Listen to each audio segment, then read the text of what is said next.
العظيم على سيدنا محمد وعلى آله وأصحابه أجمعين. سبحانك لا علم لنا إلا ما علمتنا إنك أنت العليم الحكيم. رب اشرح لي صدري ويسر لي أمري واحلل عقدة من لساني يفقه قولي وسدد لساني واهد قلبي بحق سيدنا محمد صلى الله عليه وسلم. أما بعد فيا أيها الحاضرون والحاضرات segenap DKM Masjid Jami Baitul Muhajirin, Bapak Ibu jamaah sholat subuh rahimahumullah, Selasa 10 Mei 2025 bertepatan dengan 12 Dzulqa'dah 1446 Hijriah. Allah masih memberikan kita berbagai macam nikmat dan karunia-Nya. Mudah-mudahan senantiasa Allah berikan nikmat dan karunia tersebut sembari diiringi kita mendapatkan taufik dan hidayah, sehingga nikmat-nikmat itu bisa kita gunakan untuk beribadah dan memperbanyak amal soleh kepada Allah Subhanahu wa Ta'ala. Shalawat dan salam terlupa senantiasa kita curah limpahkan kepada junjungan kita baginda Nabi besar Muhammad Sallallahu Alaihi Wasallam beserta seluruh keluarga, para sahabat dan pengikutnya hingga yaumil qiyamah. Mudah-mudahan kita semua yang hadir tergolong dari umatnya yang telah mendapatkan syafaat dari beliau di yaumil qiyamah. Amin ya rabbal alamin. Bapak Ibu, kita akan melanjutkan tafsir surat At-Takatsur yang harusnya ini di bulan yang lalu, namun mohon maaf bulan kemarin saya tidak dapat hadir karena ada acara di Lampung. Maka kita lanjutkan bulan ini dengan surat At-Takatsur. Bismillahirrahmanirrahim. Qala Syekhul Mu'allif rahimahullah wa adaman naf'a bihi wa bi barakati ulumihi wa bikum fid dharain amin radhiyallahu ta'ala anhu wa At-Takatsur itu merupakan surat ke-102 dalam urutan mushaf dan memuat 8 ayat ittifaq secara sepakat. Tidak ada perselisihan dalam jumlah ayat surat At-Takatsur ini. Secara harfiah, takatsur itu artinya memperbanyak. Takasarok kan kasir itu banyak. Jadi takasarok memperbanyak, proses untuk memperbanyak. Memperbanyak apa dalam hal ini adalah memperbanyak dunia, harta. Maka kita awali di ayat pertama. Bismillahirrahmanirrahim. Alhaakumut takatsur. Ini alha itu fi'il madinya begini. Dari kata-kata lahun. Innamad dunya la'ibun wa lahun. Lahun apa? Sedang gurau yang melalaikan. Jadi alha artinya berarti telah memperdaya, telah melalaikan. Kum kalian, kata kasur apa? Memperbanyak harta.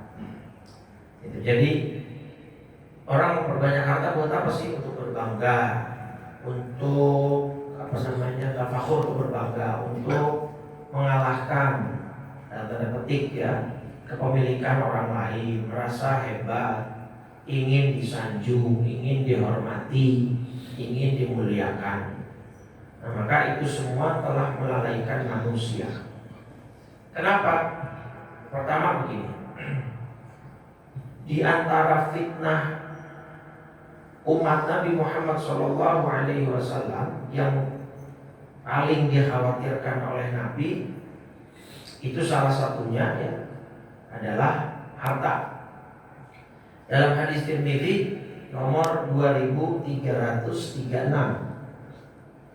Nabi bersabda, "Inna likulli ummatin fitnatan." Sesungguhnya setiap umat itu punya fitnahnya sendiri.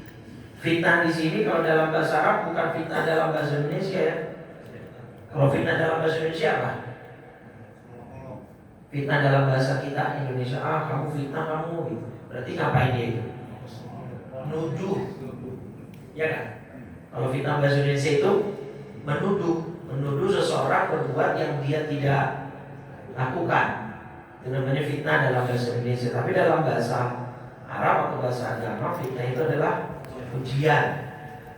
Jadi setiap umat itu punya ujiannya masing-masing. Wa fitnatu ummati al-malu.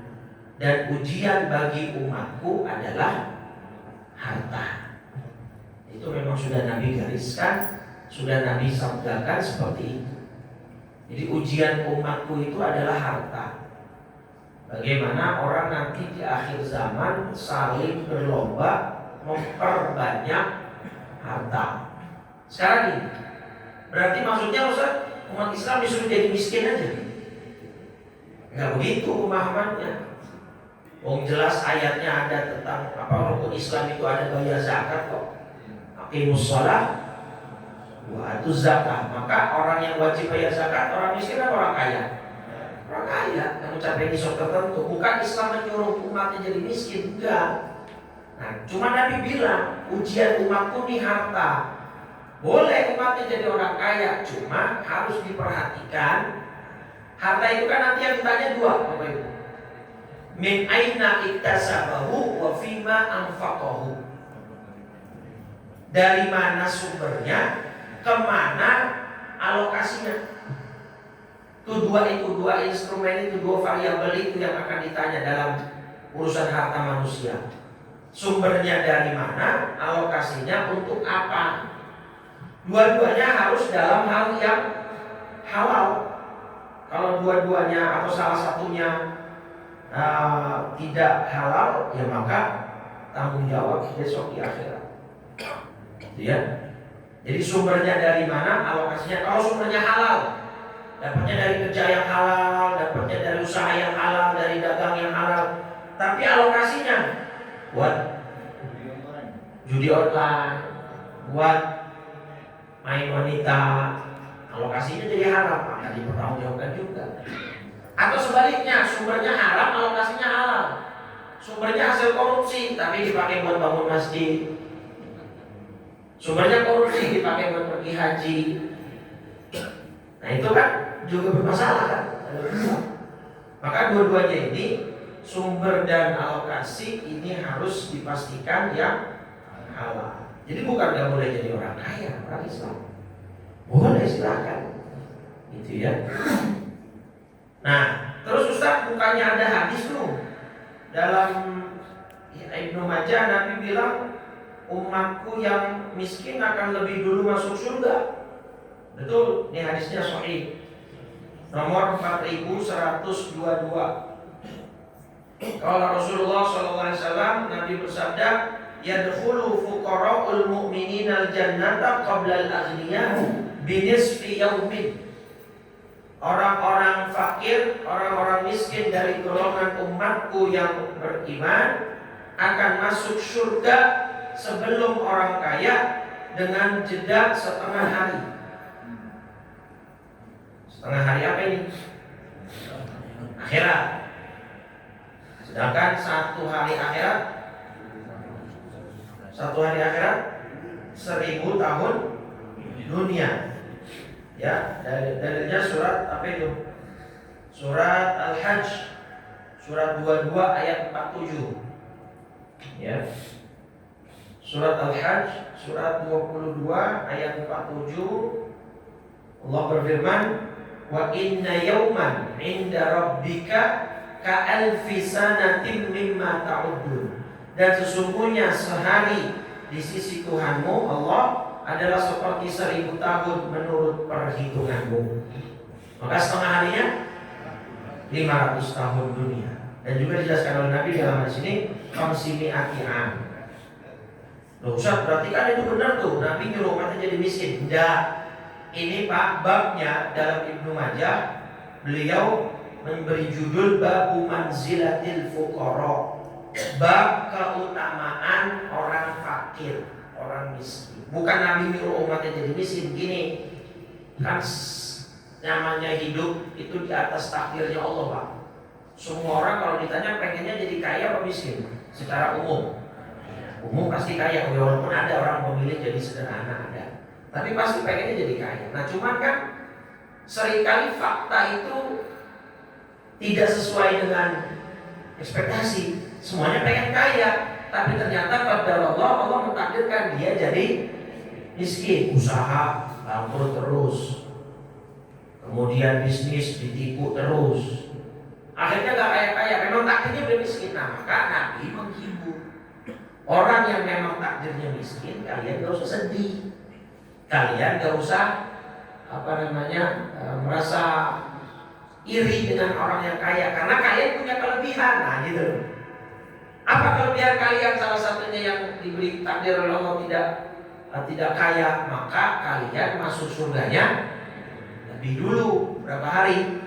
Setengah hari, which is itu berarti 500 tahun. Itu bukan Nabi nyuruh umatnya jadi orang miskin, beda. Paham ya? Dapat gak poinnya? Nah maka kalau saya tanya sekarang, Bapak Ibu mau masuk surga duluan atau belakangan? Duluan. Hah? Mau duluan atau belakangan? Kalau duluan berarti gini Pak, analogi sederhananya gini, Allah tuh adil Pak. Yang kaya itu di dunia mau makan apa aja bisa, betul nggak? Mau beli apa aja mampu, mau kemana aja, kapan aja, ayo. Keluar negeri nggak kehitung. Sedangkan yang susah, yang miskin saudara-saudara kita, rumahnya kontrak, itu pun cuma 2-3 petak. Jangankan makan yang mewah, makan sehari 3 kali aja sudah syukur. Makanya besok kita ada Idul Kurban, salah satunya untuk berbagi makan daging kepada orang-orang yang memang susah makan. Masih ada loh Pak di Jakarta. Tetangga mertua saya orang Cipinang Bundar, dekat Radio Muara, dekat rumah sakit Persahabatan. Seberang itu kan bunderan, makanya namanya Cipinang Bundar. Ya, bukan Persahabatan, itu ada Universitas Sudairi. Kalau ke sana ada Bagus Salam, ada Radio Muara. Sebentar situ, dulu ada catatan sipil, tapi sekarang udah pindah. Sebentar situ. Nah di dalam situ tuh, itu kan ada komplek perhubungan. Tapi kalau ke dalam lagi rumah ibu mertua saya, itu di gang kecil Pak. Dan kebanyakan orang-orangnya menengah ke bawah. Tetangga ibu mertua saya suatu ketika sudah meninggal sekarang orangnya, lagi sakit nih, dijenguk sama ibu mertua saya. Karena orang Betawi kan, lo kenapa? Ini Ji udah sakit lama gini. Terus istrinya ngomong, ini si bapak udah sakit hampir 5-6 bulan dan di kasur. Terus ada satu kepengenan yang dipengen sama beliau apa? Beliau pengen banget makan semur daging. Rumahnya cuma 2 petak Bapak Ibu. Kontrak 2 petak, kamar mandinya di luar, sharing dengan kontrakan yang lain. Gitu ya. Rumahnya cuma 2 petak. Ya udah kata ibu mertua saya, besok mau bikinin semur daging. Pas malam kan itu kemarinnya, besoknya malamnya ibu saya udah niat azab besok mau ke pasar, subuh pagi-pagi. Ya sebelum subuh ada pengumuman di masjid, meninggal orangnya Pak. Jadi belum sempat ibu saya bikinin daging semur daging, itu orang udah keburu meninggal. Sampai meninggal nggak kesampaian makan semur daging. Sedangkan kita mungkin sampai, kalau orang Betawi bilang apa ibu mau makan daging kalau Bapak Ibu mah. Saking bosannya kita makan daging, karena kan pengen malam makan yang biasa-biasa gitu. Karena kita bisa gitu. Nah makanya Idul Kurban itu benar-benar memang dinanti oleh sebagian besar orang yang. Maka mudah-mudahan besok yang pada punya uang, insya Allah kurbannya besok jangan ada kurban. Kesunahan kurban itu tiap tahun. Jangan usah tahun lalu udah kurban kok. Nah kan kurban tiap tahun sunahnya.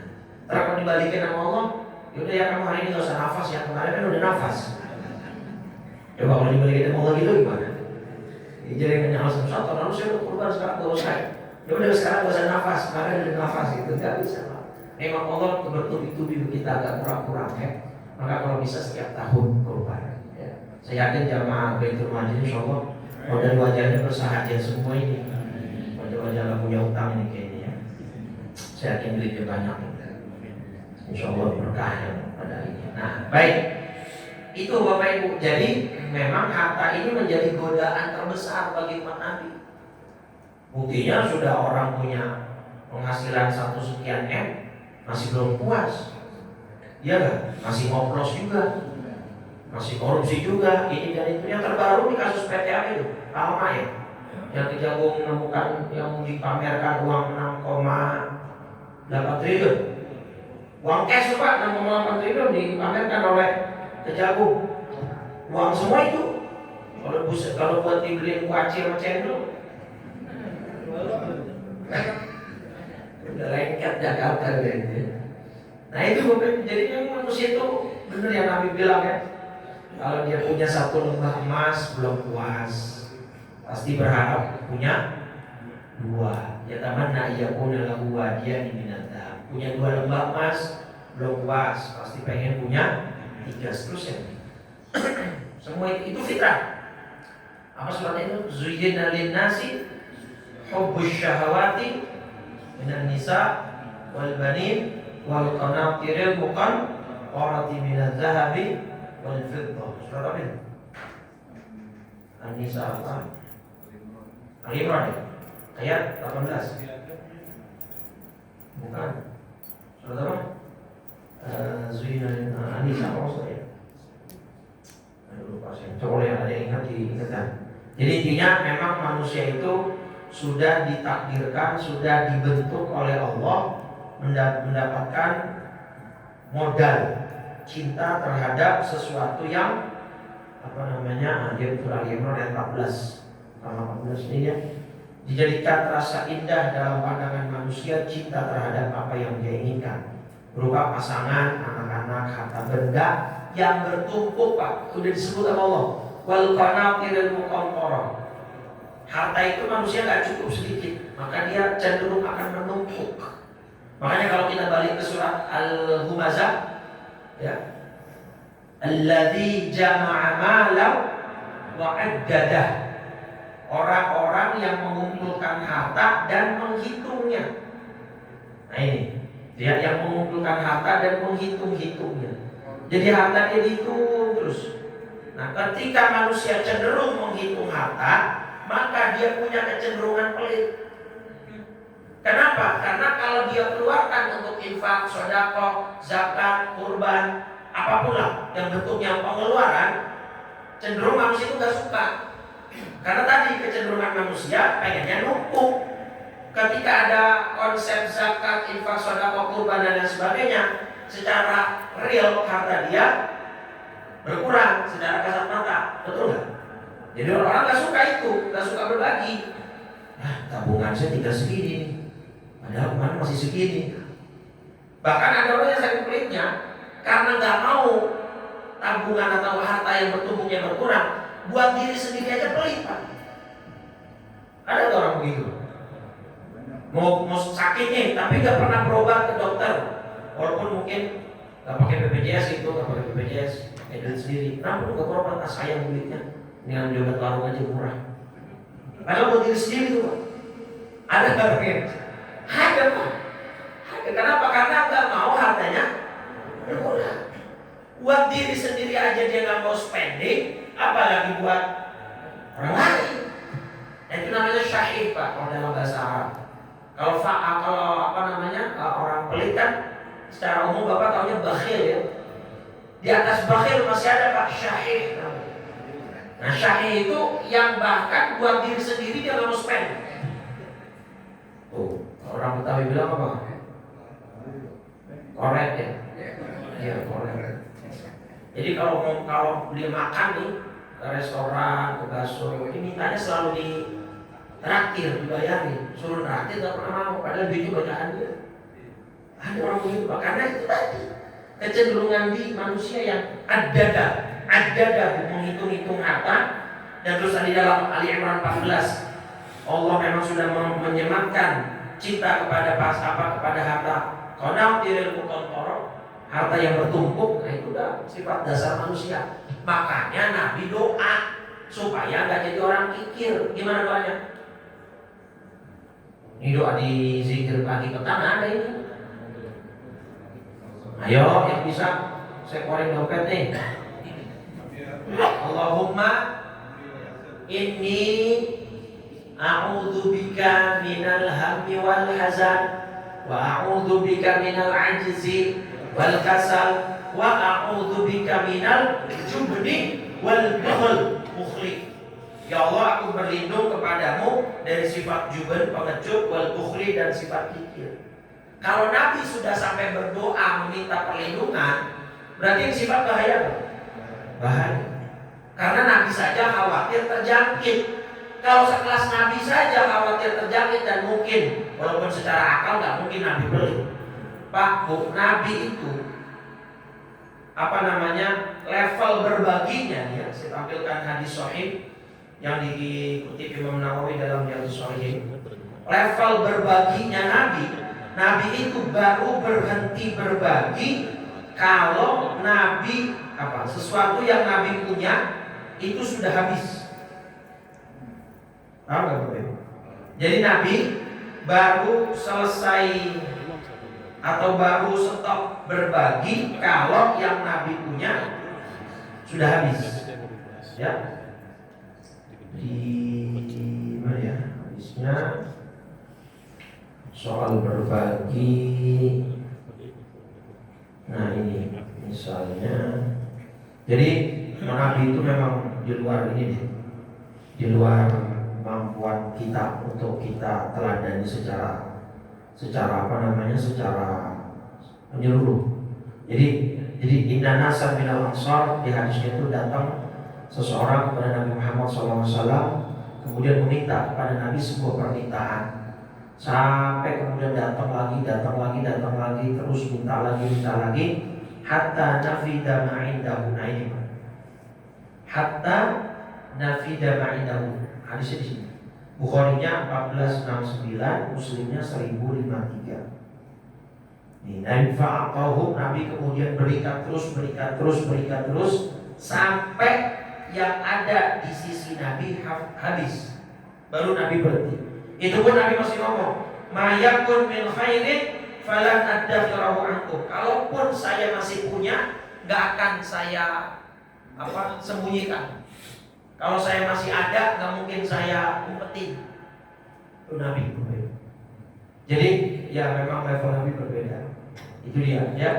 Karena kecenderungan manusia cinta kepada harta, makanya dia cenderung pelit. Nah, nanti itu akan kita bahas di surat Al-Adiyatnya tuh, Pak. Ini kan at-takatsur ya. Nah, di Al-Adiyat itu ada kalimat begini. Wa innahu 'ala dzalika lasyadda wa innahu li hubbil khairi. Sesungguhnya cinta manusia kepada harta itu benar-benar berlebihan. Jadi manusia memang cinta kepada harta itu berlebihan. Nah, karena cinta yang berlebihan itulah sehingga manusia sering lalai.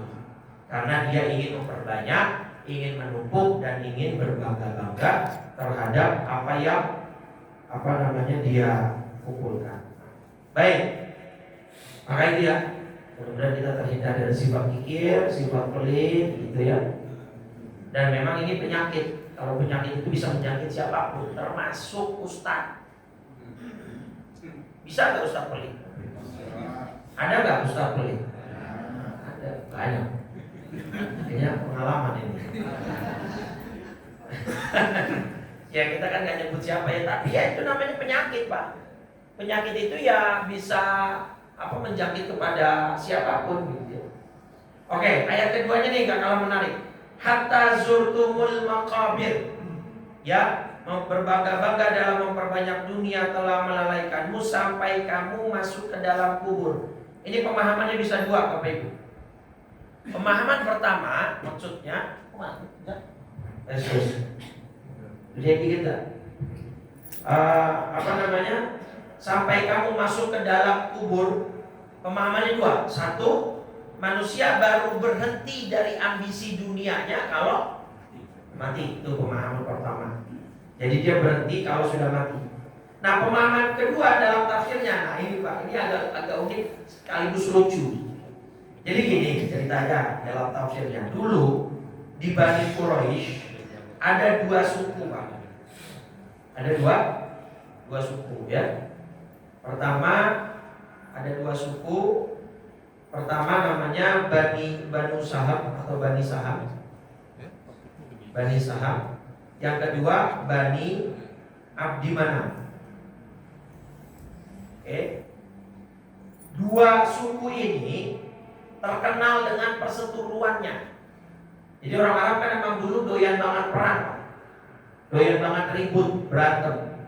Nah tapi yang lucu, dua suku ini di bangsa Quraisy ributnya, berantemnya dalam hal apa? Dalam hal bangga-banggain keluarganya.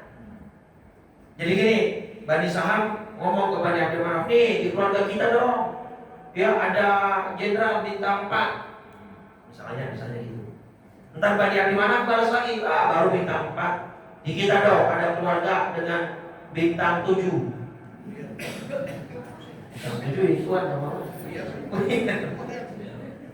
Terus ada satu lagi, baru jenderal nih kita nih, keluarga kita ada yang jadi presiden. Gitu kan?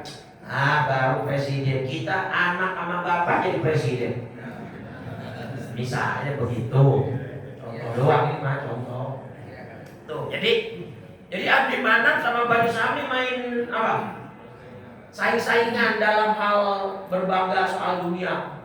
Ada yang bilang, nih kita punya keluarga yang dulunya juragan tanah. Begitu terus Pak. Sampai akhirnya keluarga mereka sudah selesai disebut, hasilnya seri Pak. Imbang. Oke, nah terus gimana nih, kita kan belum ada yang menang nih. Nah yaudah sekarang kita ke kuburan yuk. Ngapain ke kuburan? Kita ke kuburan nenek moyang kita sebutin satu-satu. Tahu nggak?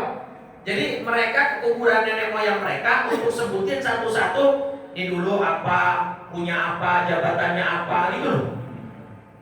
Bayangin tuh, sampai ke sana. Akhirnya hadap kubur fulan, ini kuburan si fulan, dulu beliau begini. Kemudian main bangga-banggaan, saing-saingan dalam hal dunia seperti itu. Akhirnya yang menang Bani Saham. Bani Saham ternyata keluarganya lebih banyak, jumlah orangnya lebih banyak, dan orang yang kayanya juga lebih banyak. Akhirnya baru berhenti gitu. Jadi kalimat hatta zurtumul maqabir, sampai kemudian Bani Saham dan Bani Abdi Manaf ke kuburan, baru mereka berhenti karena akhirnya Bani Saham yang menang. Secara nggak langsung di masyarakat kita juga sering terjadi Pak, begitu Pak. Betul? Lagi kumpul nih arisan, anak saya masuk FKUI. Yang satu keluarganya ngomong, saya FKUG, mana saya? Mau ngapain? Bangga-bangga begitu, mau ngapain? Konteksnya apa? Kalau konteksnya memberikan informasi, ini ada beasiswa nih di FKUI, ya silakan. Tapi kan yang sering terjadi di masyarakat kita, konteksnya apa? Banggain kan? Banggain anak kita, banggain prestasi keluarga kita, banggain apa yang keluarga kita punya. Apa bedanya sama dua suku ini yang dulu saling berbangga? Betul? Sering kita diam kan begitu? Anak saya dong, jadi mana di Pertamina? Jadi apa? Komisaris. Satu lagi bilang, saya juga nasi di Pertamina, bagian apa? Distribusi. Yang bawa ininya, bawa mobil drivernya. Jadi nggak perlu itu Pak. Itu ternyata sudah penyakit itu dari zaman dulu memang Pak. Membanggakan, memamerkan gitu ya. Bahkan tidak jarang hal itu bisa memperkeruh atau bahkan memutus hubungan silaturahim. Ya. Sekarang kalau saya tanya nih, kadang-kadang di masyarakat kita juga di keluarga kita nih agak terjadi kesenjangan kalau kata sekarang. Kalau lagi kumpul keluarga, arisan atau misalkan lagi family gathering segala macam, itu yang ada di dapur sama yang nyuci piring, kira-kira keluarga yang susah apa yang kaya? Ustaz, tapi kan kita berbagi tugas Ustaz, yang kaya kan nyumbang uang, yang iya. Boleh begitu, tidak masalah. Cuman seringkali diiringi dengan kata-kata yang tidak menyenangkan. Itu yang saya garis bawahi.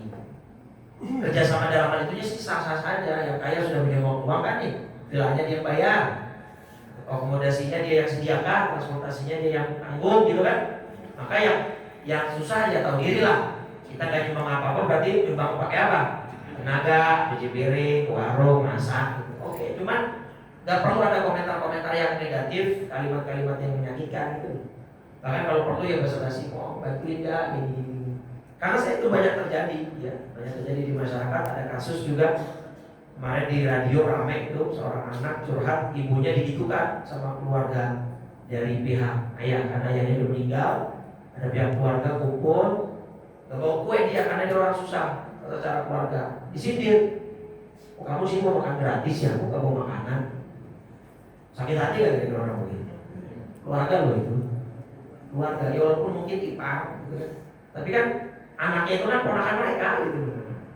Ya cuma kadang-kadang begitu, kalau sudah meninggal nih pasangannya, terus kita mau sambung silaturahim kita ke keluarga ipar, kadang-kadang malah dapat perlakuan seperti itu. Nah, maka kita jangan menjadi orang yang seperti itu. Walaupun mungkin saudara kandung kita itu sudah meninggal, anaknya kan ponakan kita, betul? Istrinya kan atau suaminya kan ipar kita, tetap saudara, nggak bisa diputus. Ini mentang-mentang yang kandungnya sudah meninggal, kemudian malah dihancurkan, malah diabaikan. Jangan sampai seperti itu ya. Baik, nah itu pengertian hatta zurtumul maqabir. Jadi ada dua suku, Bani Saham dan Bani Abdul Manaf. Dia saling berbangga dan bersaing dalam hal dunia, sampai mereka ke kuburan nenek moyang mereka untuk menyebutkan ini kuburan si fulan, ini kuburan si fulan. Sampai begitu baru selesai. Ya, naudzubillah. Apa yang membangga-banggakan dunia? Toh semuanya ini justru nanti ada hisabnya. Maka diperhatikan kaidahnya, kata ulama. Harta itu halaluhu hisab wa haramuhu iqab. Harta itu halalnya dihisab, haramnya diazab. Ya, harta nih halalnya, yang halal saja itu melalui proses. Itu kenapa tadi yang kaya lebih lama setengah hari? Di antara alasan logisnya apa? Dihisab dulu, dihitung dulu hartanya, kamu dapat dari mana, dibelanjakan buat apa, kan begitu. Maka orang miskin apa yang mau dihisab, Pak? Rumahnya ngontrak, punya orang lain. Ya, makan aja juga susah, ya Pak. Baju ya gak semoga banyak, gitu kan. Jadi hisabnya cenderung lebih sebentar. Bahkan mungkin beberapa kasus gak dihisab sama Allah. Nah, maka harta itu halalnya dihisab, haramnya diiqab, disisa, diazab. Jadi perlu perhatian betul-betul di masalah harta. Nah, terus Allah bilang kalla saufa ta'lamun, sekali tidak, kalau kamu akan mengetahui akibat dari perbuatanmu itu. Perbuatan apa tadi? Yang melalaikan manusia dari taat kepada Allah gara-gara memperbanyak dunia, memperbanyak harta. Tadi mencarinya dari yang halal jadi haram, yang haram jadi halal, dan seterusnya, gitu ya. Tsumma kalla saufa ta'lamun. Sekali-kali tidak, ditekankan lagi, ada pengulangan, repetisi di sini. Kamu akan tahu apa akibatnya dari kamu nanti memperbanyak dan memperbangga dunia sehingga kamu lalai dari dunia. Ya kayak si Salabah aja, Pak. Tadinya kan miskin, sholat 5 waktu. Begitu kan beli, kan Salabah sendiri yang minta kaya kan. Nah, itu disinggung di surat At-Taubah ayat 75 dan 76.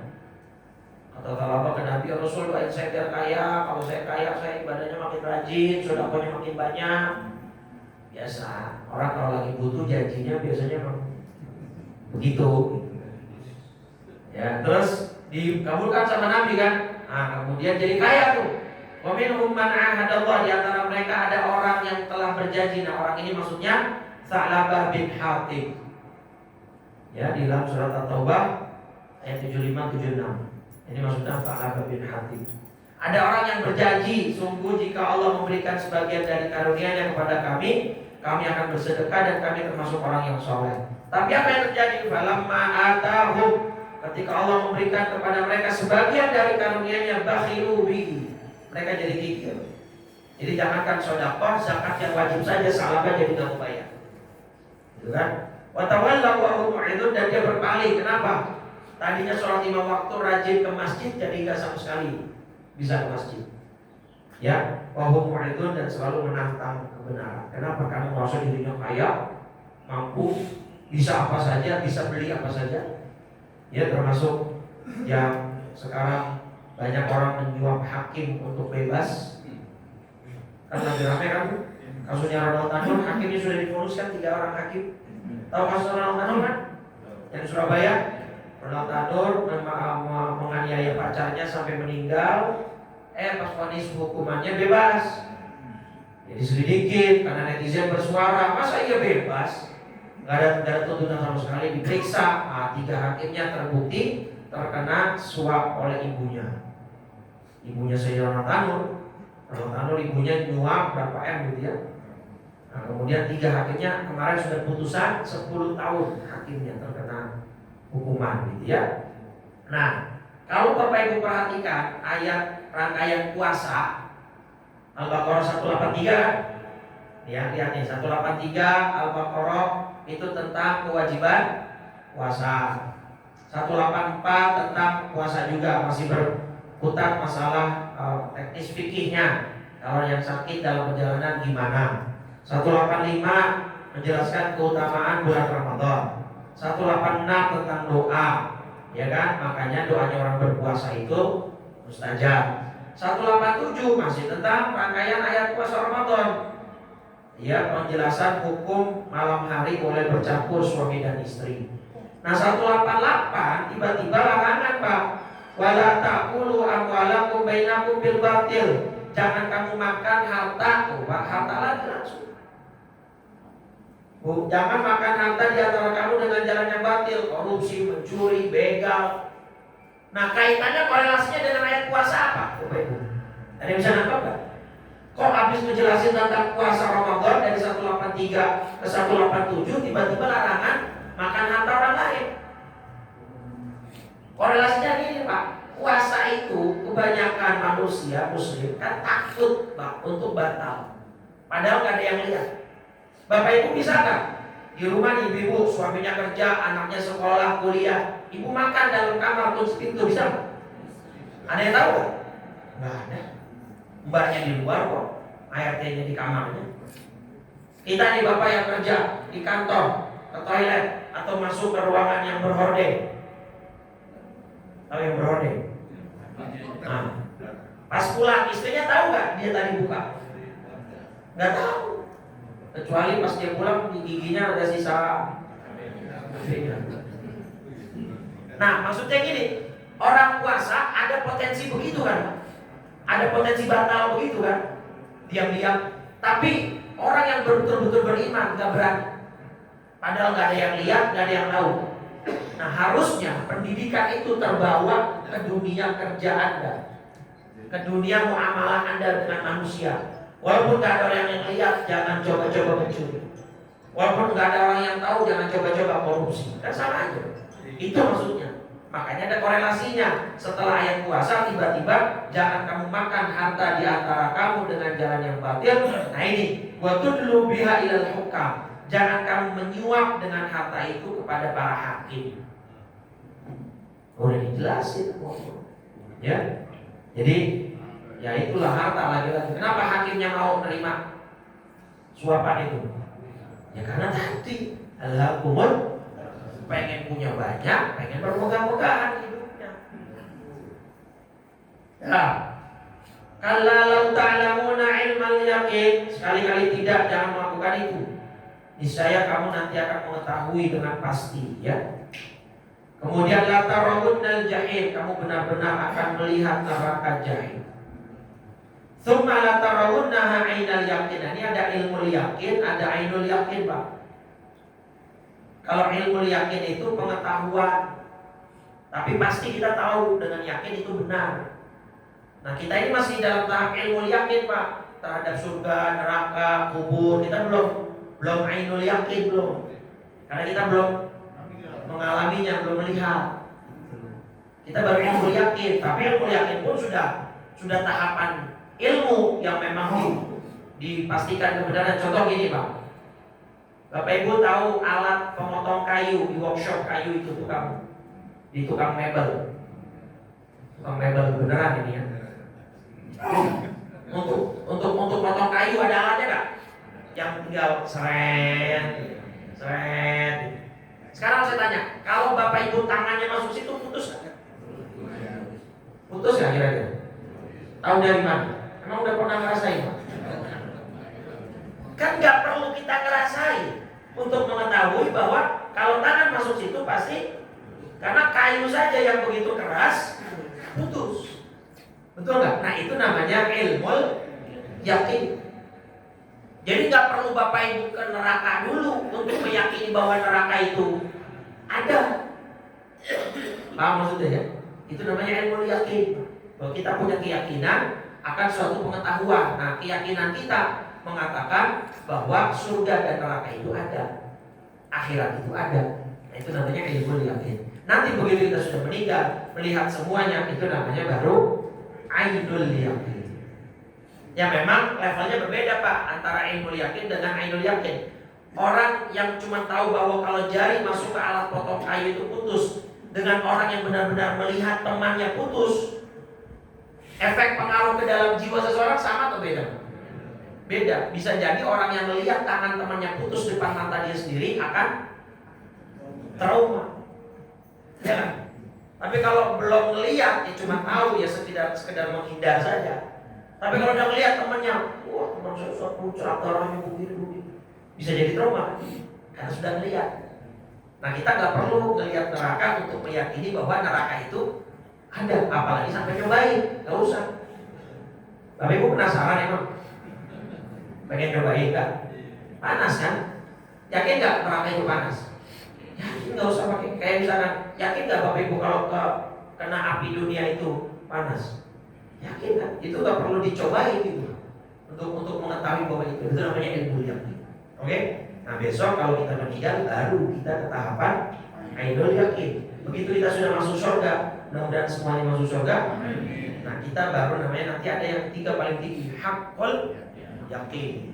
Karena kita mengalaminya dan menjalaninya sendiri. Dan terakhir ayat 8, tsumma latus alunna yauma idzin. Nah kemudian kamu pasti benar-benar akan ditanya pada hari itu tentang kenikmatan atau yang megah di dunia. Semua akan ditanya Bapak Ibu. Nah berkenaan dengan ayat ini ada sebuah hadis yang bagus sekali untuk direnungkan. Hadis Sunan At-Tirmidzi. Ya Bapak Ibu, di hadis Sunan At-Tirmidzi Nabi ceritanya begini, hadisnya panjang. Ya, Nabi ceritanya keluar rumah. Hadisnya nomor 2369. Terakhir ya. Nabi keluar rumah Bapak Ibu. Ternyata Nabi kelaparan. Di jalanan ketemu Abu Bakar dan Umar bin Khattab. Yang Umar juga kelaparan. Keluar rumah gara-gara mau cari makan.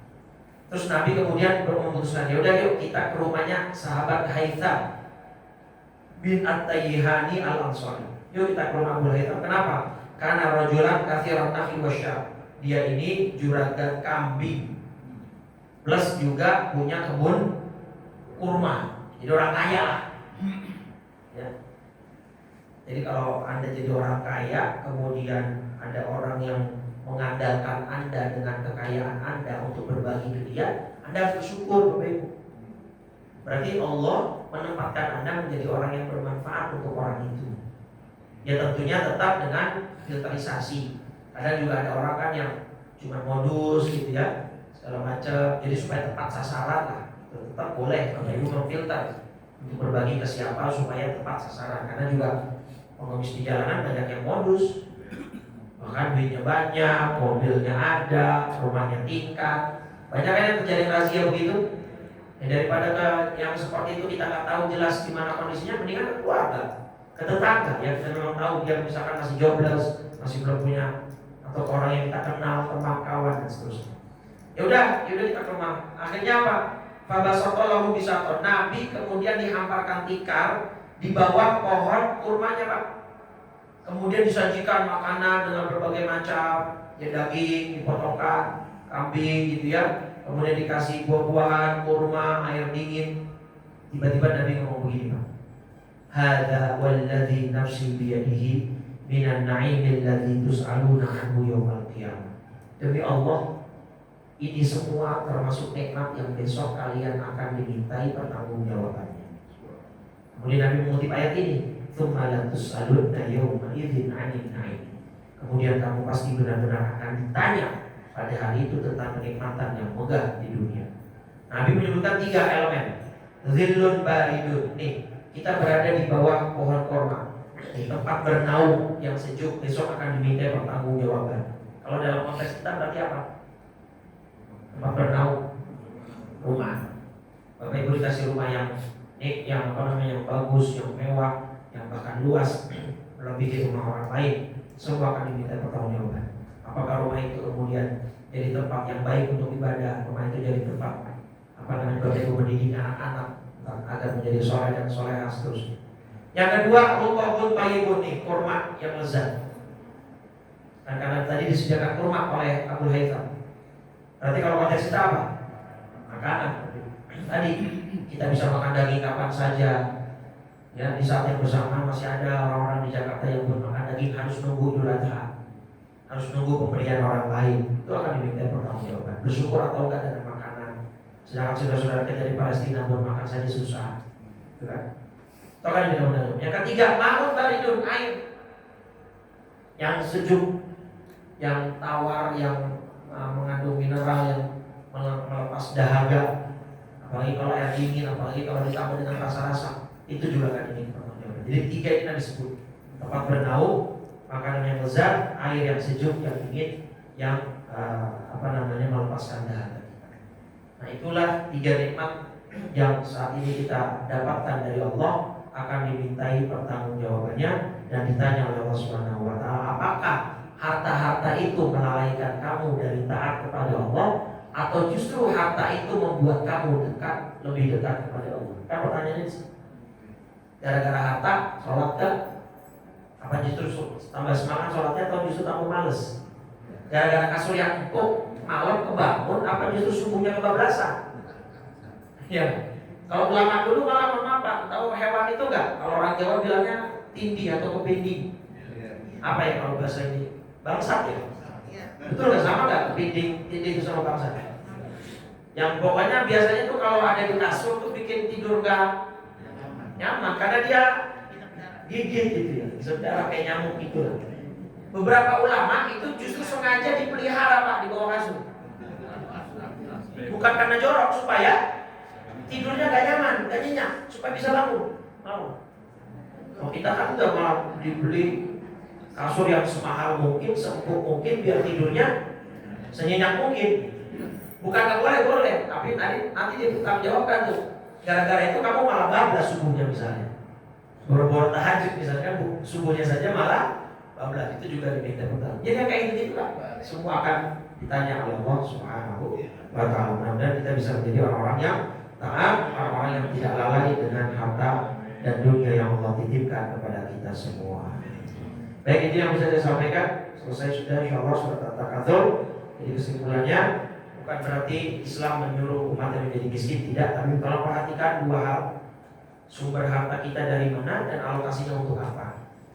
Maka jangan jadi orang kikir, jadi jangan jadi orang pelit. Karena memang secara fitrah manusia cinta dunia, karena tadi cintanya cukup berlebihan kepada dunia, sehingga cenderung untuk menumpuk harta itu. Maka banyak orang yang tidak mau mengeluarkan hartanya dalam skema apapun, mau zakat yang wajib, infak sedekah, berbagi, kurban dan lain sebagainya. Maka itu harus kita lawan. Baca doa itu tadi setiap saat. Allahumma inni a'udzubika minal hammi wal hazan, wa'udzubika minal ajzi wal kasal, wa'udzubika minal jubni wal bukhl, wa'udzubika min ghalabatid daini wa qahrir rijal. Silakan cari di Google, banyak. Tulis saja doa minta perlindungan dari sifat kikir. Insyaallah nanti keluar dengan redaksi fullnya. Jadi supaya kita tidak terjangkit penyakit kikir itu.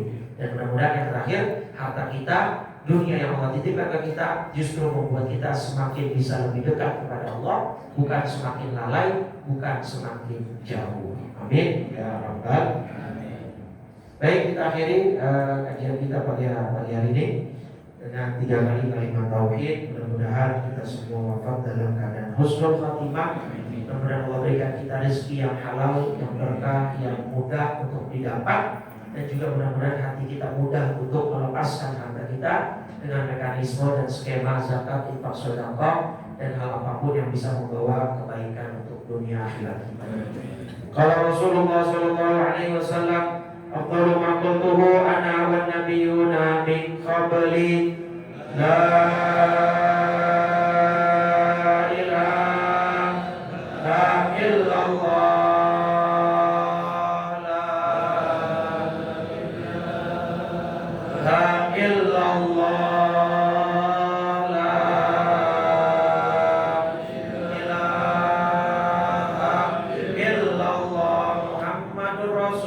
الله صلى الله عليه وسلم كلمة حق عليها نحيا وعليها نموت وبها نبعث إن شاء الله تعالى من الآمنين.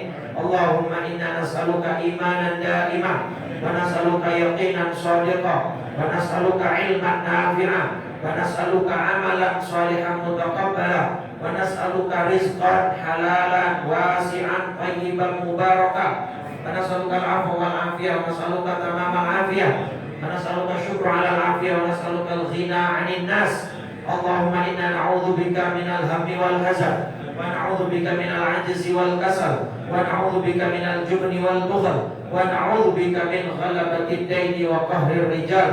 اللهم آت نفوسنا تقواها وزكها أنت خير من زكاها أنت وليها ومولاها برحمتك يا أرحم الراحمين يا مقلب القلوب ثبت قلوبنا وقلوب أولادنا وبناتنا وأهل بيتنا على دينك وطاعتك برحمتك يا أرحم الراحمين.